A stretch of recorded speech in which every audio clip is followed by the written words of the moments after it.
Band শিল্পী এনামুল কবির রেবেলের কাছ থেকে কোটি টাকার মাদকদ্রব্য আইস উদ্ধার করা হয়েছে। পুলিশ জানায়, মাদক ব্যবসার আরেকজনের সহযোগী হিসেবে কাজ করছে রেবেল। তার তথ্যে অভিযান চালিয়ে মাদক ব্যবসায়ী লিটন ওরফে লিটুর বাসা থেকে জব্দ করা হয় বিভিন্ন আলামত। তবে লিটু তার ড্রাইভার অমিত পলাতক রয়েছে। সিলন ফ্যামিলি ব্লেন্ডের কড়ালিকার আর সতেজ স্বাদের পারফেক্ট ব্লেন্ডে স্বপ্নেরা মেলুক টানা। গানে গানে এভাবেই শ্রোতাদের বহুদিন ধরে মাতিয়ে আসছিলেন উচ্চারণ ব্যান্ডের ভোকাল এনামুল কবির রেবেল। তবে এবার আলোচনায় এলেন ভিন্ন এক রূপে। কোটি টাকার মাদকের সংশ্লিষ্টতার অভিযোগ এলো তার বিরুদ্ধে। রামপুরা থানা পুলিশ জানতে পারে, মালিবাগ চৌধুরীপাড়ায় ক্রিস্টাল মেথ আইস বিক্রির জন্য অবস্থান করছিল কণ্ঠশিল্পী রেবেল।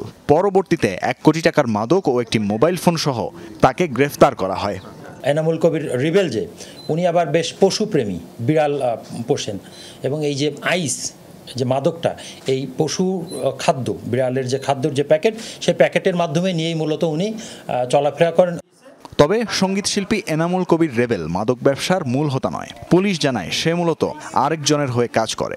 তার নেতা, এই মাদক ব্যবসার নেতা হলেও লিটু বা মোহাম্মদ লিটনের বাসা থেকে আমরা বেশ কিছু মালামাল জব্দ করি, যে মালামালের ভিত্তিতে আমরা মোটামুটি নিশ্চিত হতে পারি যে এই ব্যবসার নেতৃত্বটা মূলত এই মোহাম্মদ লিটন ওরফে লিটু বা ভাইজান, ওনার ডাকনাম, উনি মূলত এই ব্যবসাটা পরিচালনা করেন। রেবেলের দেয়া তথ্যের ভিত্তিতে তার সহযোগীর বাসায় অভিযান চালায় রামপুরা থানা পুলিশ। খবর পেয়ে আগেই পালিয়ে যায় মোহাম্মদ লিটন ও তার ড্রাইভার। তানভীর মৌসুম, যমুনা নিউজ, ঢাকা।